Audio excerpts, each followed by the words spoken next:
Salut à toutes et à tous et bienvenue dans cette nouvelle revue de presse. On commence en France avec ce titre de l'équipe, si on m'appelle, je viens. Absent de l'équipe de France depuis son forfait pour le mondial 2022 au Qatar et sa brouille avec Didier Deschamps, Karim Benzema vient de lâcher un message clair.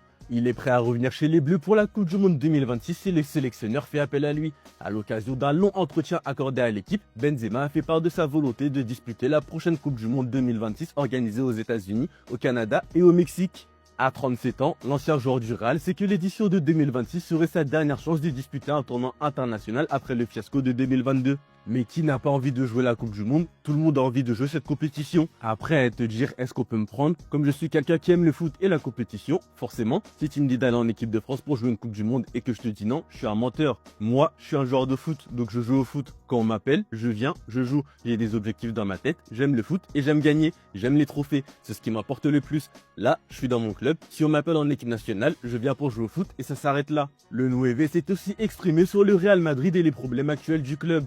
Ce qu'il leur manque, c'est juste une connexion entre Mbappé, Vinicius, Bellingham, Rodrigo. Chacun doit savoir ce qu'il doit faire sur le terrain. Il faut que Bellingham comprenne qu'il est meneur de jeu, pas le buteur. Mbappé, c'est le buteur, pas le meneur de jeu. Vinicius, ce n'est pas un 6, c'est l'ailier gauche. Du moment que chacun sait ce qu'il doit faire, c'est terminé. Sur le cas Mbappé, Benzema l'a averti et expliqué que c'est dans les grands rendez-vous qu'il est attendu. Il marque énormément de buts et il va continuer à en marquer comme il le faisait au PSG. Mais le plus important pour Mbappé, c'est que le Real l'a pris pour qu'à des moments clés, il fasse gagner son équipe et il en est capable. C'est cette pression-là qu'il doit prendre et faire ce petit pas du leader d'attaque car c'est lui qui doit porter le Real Madrid vers les trophées. Enfin, lorsqu'on lui demande s'il pourrait revenir à Lyon, Benzema ne ferme pas totalement la porte même s'il sait que cela sera très difficile.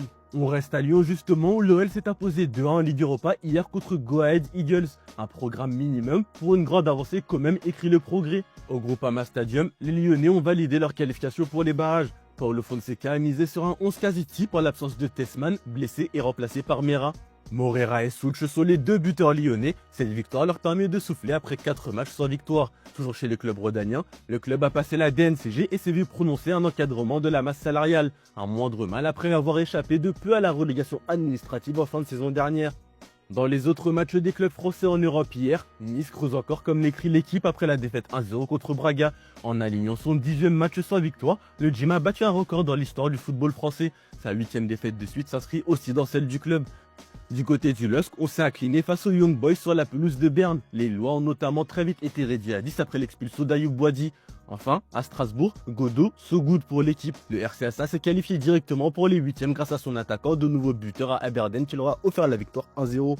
On part en Espagne où Xabi Alonso est contre les cordes comme l'écrit As. L'avenir de l'entraîneur du Real Madrid est plus que jamais mis en doute après la défaite contre Manchester City malgré une amélioration dans l'attitude collective. Malgré cette petite amélioration, le Bernabéu a sifflé pour la première fois cette saison, signe de mécontentement du public, ce que la direction déteste en plus des résultats. Pour le journal, l'avenir de Xabi Alonso est en jeu lors des 2 prochains matchs. Le coach espagnol joue son avenir sur le match contre Alaves dimanche, puis contre Séville pour clore l'année. Les défaites récentes contre le Celta et Manchester City ont mis son poste en danger et il est désormais sur un siège éjectable. Seules des victoires convaincantes le sauveront. La confiance de la direction envers Xabi a été mise à mal et le Bernabéu aussi jugera comme toujours. Pour conserver son poste, Alonso pourra compter sur son vestiaire. Malgré les rumeurs, les joueurs l'ont soutenu après City selon le journal madrilène. Après la défaite contre Manchester City, les joueurs du Real Madrid ont entouré Xabi Alonso dans un moment critique démontrant une unité rare au sein du vestiaire. Les merengues se sont sentis mieux physiquement et veulent tirer dans le même sens. Toujours en Espagne, Julian Alvarez a accordé un entretien à Marca et est revenu sur plusieurs sujets. L'Arena a déclaré se sentir à l'aise et comme à la maison du côté de l'Atlético grâce aux nombreux Argentins au sein du vestiaire. De plus, il s'est aussi exprimé sur les rumeurs de transfert avec le Barça notamment et dit que cela ne l'affectait pas. Je sais ce qu'il dit sur les réseaux, mais c'est plus du bruit que de la réalité. Du côté de la presse catalane, la prolongation d'Eric Garcia est mise en avant. Garcia, leader titre Mundo. Eric Garcia a signé sa prolongation de contrat avec le FC Barcelone jusqu'au 30 juin 2031. Malgré l'intérêt du PSG, le défenseur a été clair. J'ai dit très clairement à mon agent que je voulais rester ici.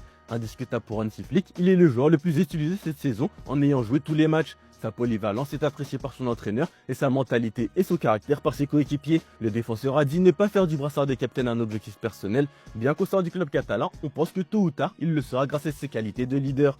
En Angleterre, se foutre de la gueule du monde peut-on lire en une du Daily Star. Les supporters dénoncent une flambée spectaculaire des prix des billets pour la Coupe du Monde 2026, jugée hors de portée pour les fans ordinaires. Ils accusent la FIFA de trahir l'esprit populaire du tournoi au profit d'une logique purement commerciale. Pour la finale, le billet le moins cher est à environ 3500 €, un prix jugé exorbitant par les associations de supporters. L'association Football Supporters Europe estime que suivre toutes les rencontres d'une équipe du premier match jusqu'à la finale via ce système pourrait atteindre 7000 €, soit environ 5 fois plus qu'au Mondial 2022 au Qatar. L'organisation parle de trahison monumentale de la tradition de la Coupe du Monde et demande l'arrêt immédiat de la vente de ces billets et une révision complète des prix et des catégories. Lors du dossier de candidature américain en 2018, celui-ci promettait en effet des billets à partir de 21 $, une promesse aujourd'hui totalement abandonnée. Loin de la Coupe du Monde, à Manchester City, Cherki peut régner en maître selon le Daily Mirror. Ryan Cherki a livré une grande performance lors de la victoire 2-1 de City contre le Real Madrid au Bernabéu, relançant les Citizens dans la course à la Ligue des Champions. Arrivé cet été pour 30 millions après l'échec du transfert de Florian Wirtz, Cherki comble le vide laissé par Kevin De Bruyne. Dans le Manchester Evening News, on écrit même que Cherki pourrait être le nouveau Mahrez. Malgré les doutes initiaux des fans, il s'impose par sa créativité et son intensité pour succéder à Riyad Mahrez. En place à la 70e avec Foden et Haaland face au Real, il gagne la confiance de Pep avant le déplacement à Crystal Palace. La mentalité qu'il a affichée récemment contre Fulham et Sunderland notamment plaît et le rend indispensable. Guardiola apprécie ce mélange d'audace et de simplicité chez le Français.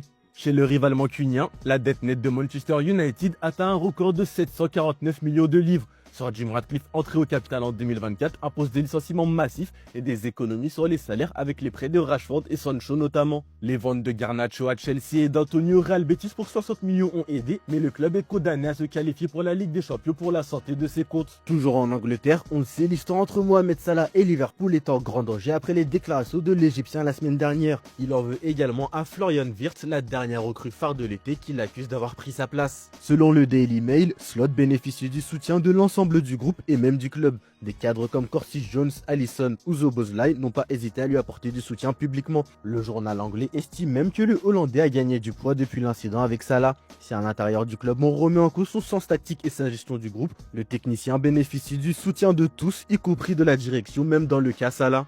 On termine ce tour de la presse en Italie d'abord avec ce titre de la Gazzetta, le Scudetto est à nous.